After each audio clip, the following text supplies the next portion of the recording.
Hi, welcome back to the channel. In today's episode, I want to provide you with a major update on what's happening right now in the war in Iran, because over the last 24 hours, the situation has escalated further and the risks to the global economy are now becoming even more serious. But before we dive into all of that, could I ask anybody that hasn't subscribed yet to please hit that subscribe button? It only takes you a second and really does help me with the algorithm. We now have very clear evidence that this war is not slowing down. In fact, it's intensifying. And the latest developments suggest that we are moving into a new and more dangerous phase of this conflict. The biggest development over the last 24 hours is that the United States has stepped up its attacks. And importantly, this is no longer just about military targets. President Trump has posted on Truth Social confirming that US forces have destroyed a major bridge in Iran. And the language that is used is extremely significant because it gives us a very clear insight into the strategy that's now being adopted. He said in his post, "We took out the bridge and it will not be rebuilt." And he followed that up with a very stark warning saying, "Much more to come." He also indicated that future targets could include power stations, electricity infrastructure, and even water desalination facilities. So what we're seeing is a shift away from purely military engagements towards the targeting of critical infrastructure. And that represents a major escalation because when you start targeting infrastructure like bridges and electricity networks, you're no longer engaging with the military. You're effectively targeting the functioning of the entire country. You're disrupting logistics, you're shutting down transport routes, and you're impacting industrial production and inevitably infecting civilians. That is what often referred to as infrastructure warfare. And historically, when conflicts reach this stage, they tend to escalate further rather than move towards de-escalation. Now, Iran is not backing down in response to this. In fact, over the last 24 hours, Iran has stepped up its own actions, and we are now seeing a clear pattern of retaliation. Iran has launched attacks on oil and energy infrastructure in the Gulf region. There have been multiple drone interceptions over Saudi Arabia, and Iran has issued warnings that it will target Western-linked economic and industrial assets across the region. So what we're seeing here is a classic escalation cycle. One side targets infrastructure, the other side responds by targeting economic assets, and the situation continues to spiral. And that's why the Strait of Hormuz is now absolutely critical to everything that's happening. For those of you who aren't familiar with it, the Strait of Hormuz is one of the most important shipping routes in the world. Around 20% of global oil and gas supply passes through this narrow stretch of water, which runs very close to Iran every single day. So any disruption causes immediate and significant consequences for global energy markets and therefore the global economy. Now, over the last few days, we've seen severe disruption in the region. It's been happening since the war started. But there are some signs that the global shipping industry is now trying to adapt. There are reports that a French-owned container ship has successfully passed through the Strait of Hormuz, which would make it one of the first vessels to do so since tensions escalated. In addition to that, there are indications that at least 3 ships have entered the region using alternative routes along the Oman coast, effectively trying to bypass the most dangerous parts of the strait. So clearly the world is trying to find ways to keep trade flowing. However, this does not solve the underlying problem, because even if ships avoid the narrowest choke points, they're still operating in a war zone. Missiles can travel long distances, drones can strike moving targets, and naval threats remain very real, such as mines. So even if vessels are technically able to pass through or around the Strait of Hormuz, the risk remains extremely high. And all it takes is one major incident, one tanker being hit, one container ship being struck, and the entire route will effectively be shut down again overnight. This is why markets are reacting so strongly. We're now seeing oil prices above $110 per barrel, and diesel prices have surged dramatically and are now being quoted at $200 per barrel, which is unbelievably high. Gas prices have also risen rapidly since this war started. They've more than doubled in Europe.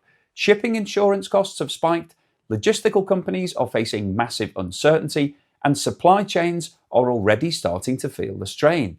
This is what economists refer to as a supply shock. It's one of the most dangerous types of economic disruption because it feeds directly into inflation while also slowing down economic growth.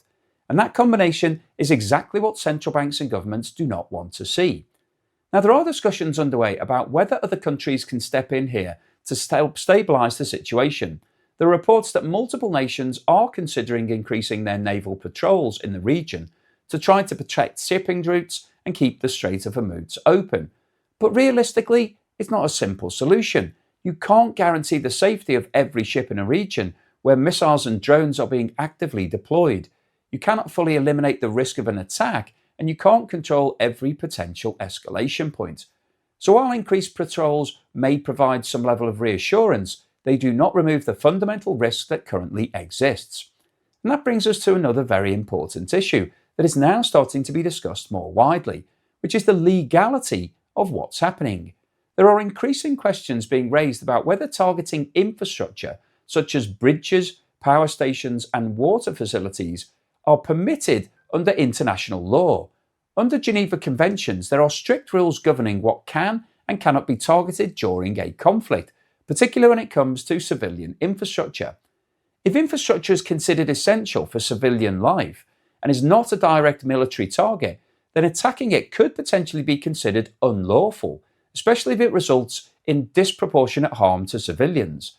So the question is now being raised by some observers is whether we are moving into territory where these actions could be classified as war crimes. Now, I'm not making that determination, but it is an important discussion to have, because if that narrative gains traction internationally, it could have significant political and diplomatic consequences. It could influence how other countries respond, it could affect alliances, and it could change the dynamics of the conflict. But stepping back from the legal debate, the most important point right now is that there is no sign of de-escalation. Despite earlier suggestions that this conflict might come to an end relatively quickly, Donald Trump has said that on multiple occasions, the reality on the ground is very different. The United States is increasing its level of attacks, Iran is responding with greater intensity, infrastructure is now being targeted, and the conflict is expanding geographically. And from Iran's perspective, this is a fight for survival, which means that the likelihood of them backing down in the near term is extremely low. So what does all of this mean for the global economy? It means higher energy prices, which means higher inflation, increased uncertainty, disrupted supply chains, and slower economic growth. Businesses will face higher costs, consumers will face higher prices, and governments will be under increasing pressure to respond. And if oil and diesel prices continue to rise from here, which is a very real possibility if the situation continues to escalate, then we could be looking at a scenario where this triggers a broader global downturn. We've seen this before. Energy shocks have historically been one of the main drivers of recessions, and the scale of what we're seeing right now suggests that this could have a significant and long-lasting impact. Even if this war was to end tomorrow, it wouldn't be the end of the problems. So to summarize, the war in Iran is escalating, not slowing down. The United States has moved into targeting infrastructure. Iran is now retaliating with attacks on energy assets. The Strait of Hormuz remains highly unstable despite some limited attempts to maintain shipping flows, and global energy markets are already reacting. And until we see something concrete in terms of de-escalation or a ceasefire, the risks to the global economy are likely to continue increasing. So I'll keep you posted on any further news and developments when they happen. But hopefully you found today's video useful, informative, and most importantly, thought-provoking. I'm trying to provoke some thoughts, get you thinking in different ways. If you've liked what I've said, or maybe you didn't like it, but you thought it was interesting, then please give me a thumbs up. Please subscribe to the channel if you haven't done so already. Don't forget, I'm currently running my competition where you can win my property or a cash alternative prize. Scan the QR code on the screen now or click the link in the description below if you'd like to get involved in that. It's another way of helping fund the channel. Thank you also to everybody that's helping me in other ways. If you've bought me a coffee or sent me YouTube super thanks or signed up as a patron or a member, thank you for that support. Really do appreciate it. Also, I'd like to ask anybody that hasn't had a look at my latest Joe and Naz video to please jump over now. We're just starting that channel. It is fun. It's exciting. There's a lot of banter in there. I think it'll put a smile on your face. So please click the video that's showing up on the screen at the end of this video. It will take you straight through to the latest Joe and Naz video. Please watch that. Please subscribe to the channel. Please support us, because I think you'll find it a bit of fun. And here's something else to put a smile on your face.